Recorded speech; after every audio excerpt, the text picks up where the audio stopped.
The first thing that broke the evening wasn't the clatter of plates or the hum of soft music. It was the sight of my wife standing up mid-conversation, brushing her hair behind her ear, and walking to another table without a word. For a moment, I thought she was just stretching her legs, maybe saying hello to someone she knew.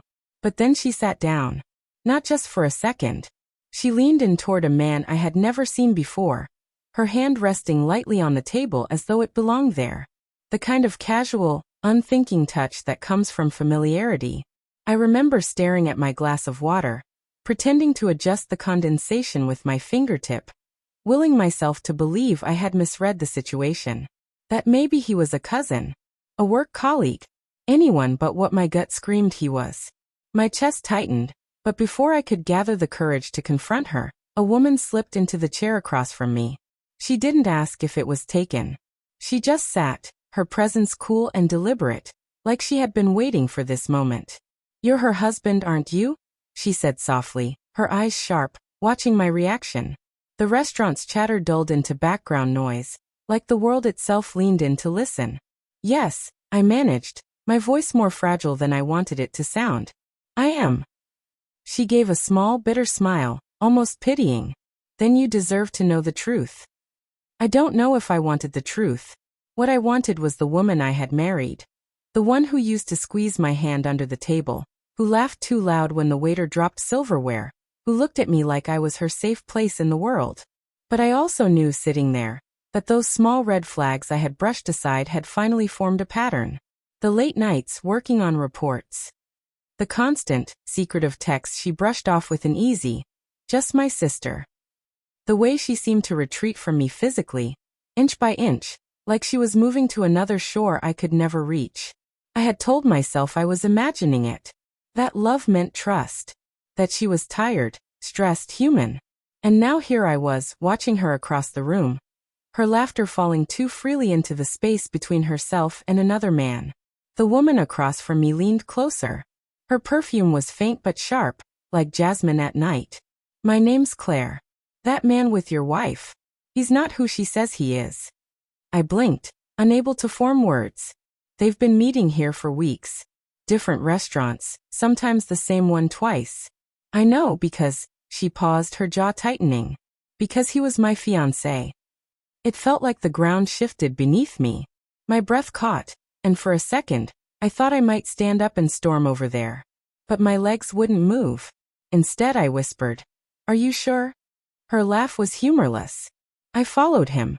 I confronted him. He swore it was nothing. But I've seen enough to know better. And now, seeing her with him. She trailed off, shaking her head. "I thought you should know. No one deserves to be made a fool in silence."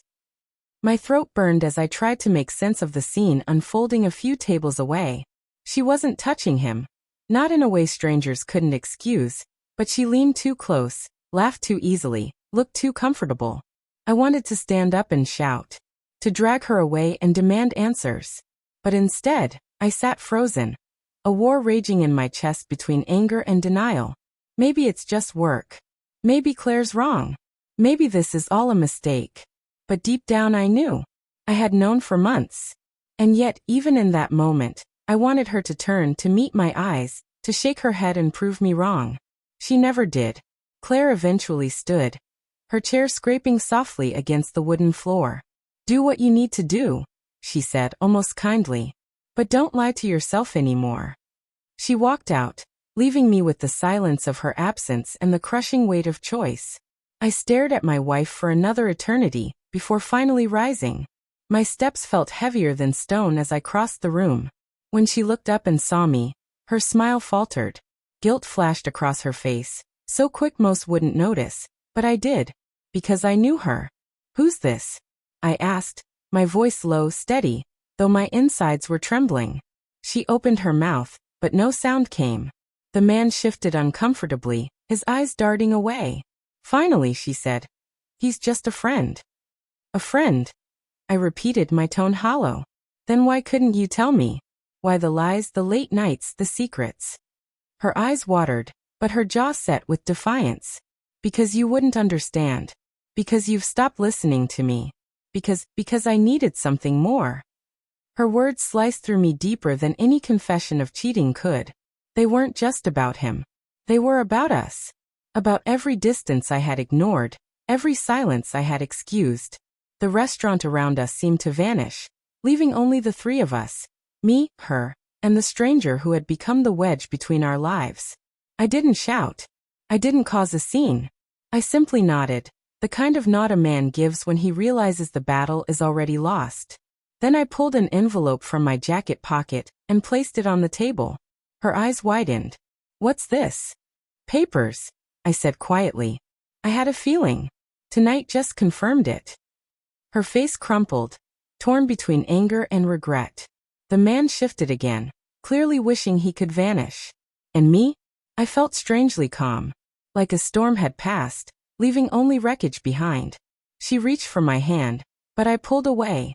"You could have told me," I said. "You could have given me the truth before it came to this." Her lips trembled, but no words came. I turned, walked out of the restaurant, and stepped into the cool night air.